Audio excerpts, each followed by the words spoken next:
Time now for Oh Canada, Oh Baby. The Canadian women's national team takes on Haiti in a friendly doubleheader, including a Desiree Scott celebration match in Winnipeg at the end of May. Des Scott, she'll be featured a little bit later on in Best or Worst of the Week.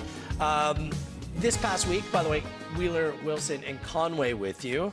The women's national team named its full-time staff under Casey Stoney this week, bringing in 3 English coaches, Natalie Henderson, Neil Wood, and Ian Willock. It caught my attention because I was disappointed that no Canadian coaches were part of that staff. Here's a look at what the staffs of both national teams now look like. Good coaches, good names, but only 3 Canadians out of the 10 jobs.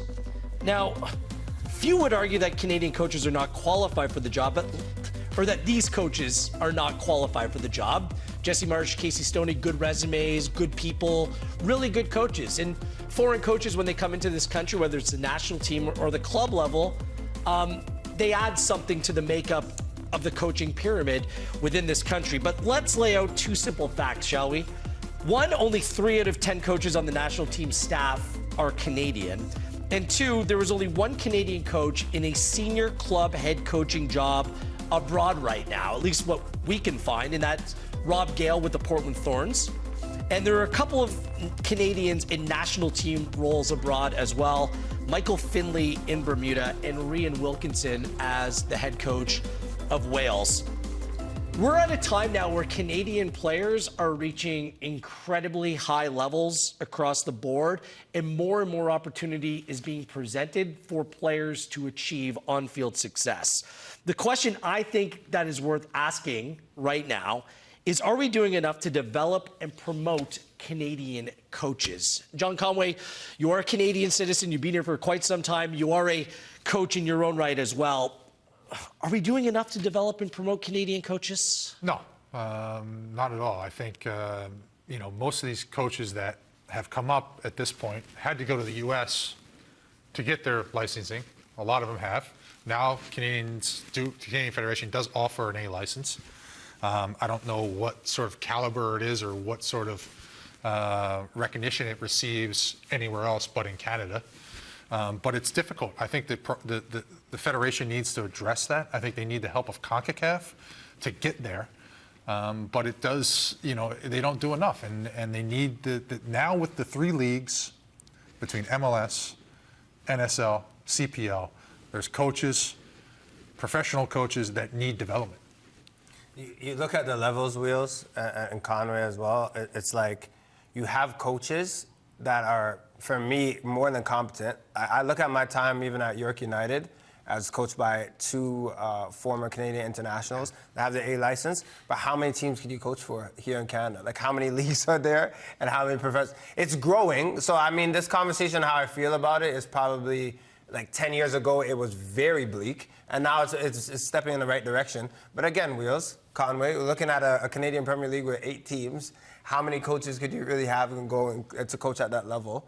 And it's just not enough. It's getting better, but still not where it needs to be. Well, it's because pathways are being created, and perhaps what teams do at the club level can be a little bit different than what the expectation could be around the national team. I do think that it's better off for Canadian club teams, whether it's MLS, CPL, NSL, is to have Canadian inclusion within their staffs. Toronto FC don't have 1 Canadian first team, I don't believe, have 1 Canadian first team head coach part of their technical staff. The Whitecaps have 4. CF Montreal only has 1.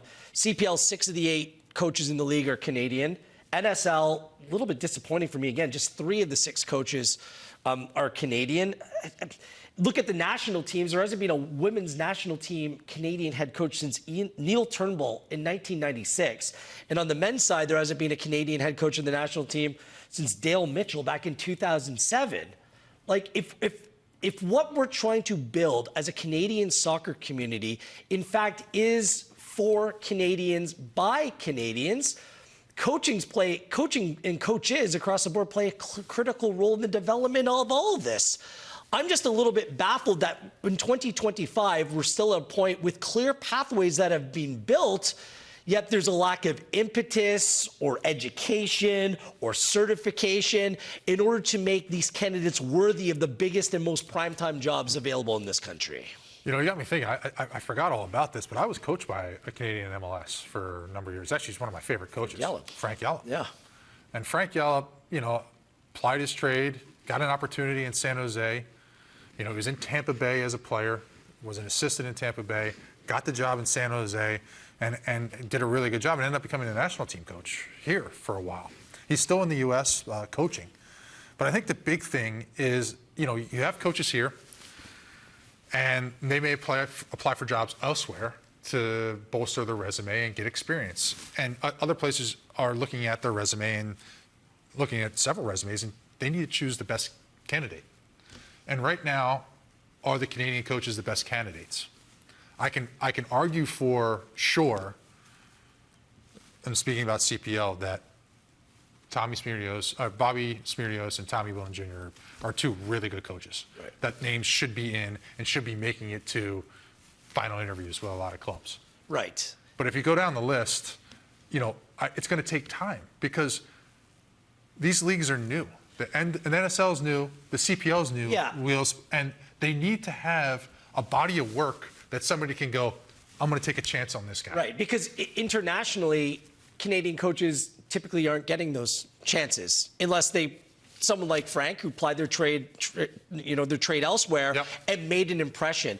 Even in terms of licensing, there's Canada A licenses. It doesn't really get you anywhere. There's no CONCACAF licensing. If you are a coach, we've seen coaches in the Canadian Premier League, like Phil DeSantos or Jimmy Brennan at the time, having to go overseas and take time away from their CPL club to get their UEFA licensing. Yeah. So if you want that certification, it seems like the fact that Canada Soccer doesn't have a sporting director who's overseeing the process of ensuring that Canadian coaches have the highest education possible to put themselves in the mix for biggest jobs, there's a gap there. Yeah. So although we know there are bright minds and people that can take the game forward from a technical, coaching, tactical perspective, if we don't give them the tools to allow them to do that, then how do we expect them to be the candidates for these jobs? Because you said it, John. Right now, there's no loyalty to Canadian managers or ensuring that Canadian managers are part of the equation. I do like what Jesse Marsh and the Canadian men's national team are doing, bringing Canadian coaches or different coaches into their camp so they can understand what it's all about.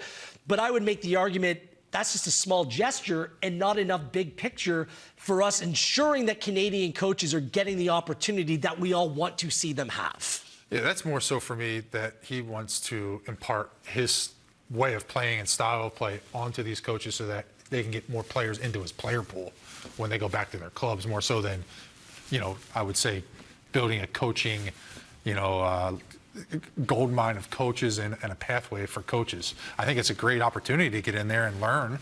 But again, I think it's more so self-serving. Yeah. I want to speak to quickly just about what you said before in terms of with coaches. We're a bit late to the party, and I've talked about this in my own playing career in terms of it wasn't too long ago where you would go to Europe or you go to certain parts of the world and people would be like, you play football, you play soccer. It's similar the same with coaches, is that you could apply a trade and go get an A-level license, be a competent coach, but people might not know who you are or where you're doing it. It's still like you're looking at Canada like, it's getting better because now there are some players that have some status worldwide. Yeah. But again, it's the same with coaches. People are looking at it compared to a Canadian coach to an American coach, be like, oh, okay, well, this coach is coach here, so this is what they can offer. It's not true, but that's just how it looks like in the world. I just want to see our association do as much as they can. We said this for years. A sporting director is a must. Like, what is taking so long to hire someone to oversee the footballing landscape in this country? That cannot fall under the responsibility of the head coaches of the respective men's and women's national teams. How are you hiring youth national coaches? How does that work? How do you get these jobs? Are the most qualified people getting these jobs? No. And what is the purpose? Is it to build them up through the system so at some point they can be a senior men's or women's national team coach, or are they just there filling a job? That's why a sporting director is an absolute must. It had to happen yesterday. The fact that it isn't happened already, it's not good enough. My opinion with that, with coaches and how they get in certain jobs, it's about who you know. I mean, that's a part of it with Everything, with right? everything. It's a bit about but everything. it's heavily influenced when you're looking at the Canadian game. And I agree with you, Wheels. It's very hard. Like, we're talking about the men's and women's national team, but I just think even at the youth level, like the coaches that are coaching these teams are maybe the people that are known, but maybe not the best people that offer the most to these kids in these programs. I just want to say, at club football, I would like to see the Canadian club teams in all the respective leagues understand that having local or Canadian components is invaluable. There have been 45 seasons of Canadian teams playing in Major League Soccer. There's only ever been two full-time Canadian coaches hired. Mauro Biello and Mark DeSantos. That's it. Head coaches, correct. Head coaches. That's it. But in how 45 combined seasons. But how I've always explained that, and there's no slate to it, this is just a fact, the MLS is, even though there's 3 Canadian teams, it's not a Canadian league. Like, it's an American league. And so, but everything will be prioritized as American. That's how I've always looked at it, personally. They can hire whoever they want. I just think that a Canadian component is invaluable to all of these clubs. Totally agree with you. Even more so for the national teams. This is a conversation that just doesn't happen in this country. It happens elsewhere as well. How much national teams should have people, citizens, people that live within their country, part of the fabric of the soccer community, be the national team head coaches. Of course, right now, we have 2 very good national team coaches, but they're not Canadian. Bruce Arena, the longtime American head coach, came out and was critical of the current construct of the U.S. program because he believes that someone like Mauricio Pochettino doesn't understand the culture, the identity of U.S. football, and that is criticism towards that. I will say, though, that is criticism, but I will say this. Jesse Marsh coached here with Montreal. Of course. He absorbed the culture and understands it a bit more than maybe some of the other candidates that were foreigners as well. So yes. I do appreciate that he is there and he understands the Canadian culture. But I don't want this to seem like it's a knock on Marsh. Yeah. This is a big picture conversation about Canadian representation amongst our national teams. And I do think that there's an element where having Canadian coaches, part of our national team squads, adds something, adds an understanding of the players, where they come from, what they're all about, and playing to the collective identity of the football that we play in this country as well. There's something to it. I don't entirely 100% agree with that statement because sometimes you just need the best manager possible at the best or at the right time. But I don't think he's entirely amiss in terms of having those types of comments. No, I agree. I hear what you're saying, and I do agree with the continuation. Like, if you look at the men's side, we keep talking about when are they going to win that next trophy. Being coached by someone like Paul Stalteri that was there in 2000 that won the Gold Cup. When it inevitably happens for Canada, that's just a full circle moment. Someone talking about when they did win it and then winning as a coach. This is what you want in a country like us. We're coming a long way in Canadian soccer. Pathways are being created. I just want to see that in terms of opportunity for Canadian coaches as well. So it's a good time to have this conversation, and I'm sure it's a conversation that's been having in many, many circles. The CPL on TSN rolls on. Look at these games upcoming. Lots of cavalry games on TSN. Same with Halifax Wanderers. Very cool partnership if you're tuning in on One Soccer or TSN. We appreciate it. This is your upcoming schedule for the month of May. Best and worst of the week is next, right here on Match Night. This is Halifax, and this is the Fortress. It's unforgiving. Chambrera put it to bed! Forge haven't found a win here in 2 seasons. Geyser's home record against them, still spotless. A return, a rivalry, a reckoning. Beckham, what's it go? The Canadian Premier League. Halifax Wanderers FC, Forge FC. Saturday on TSN and One Soccer.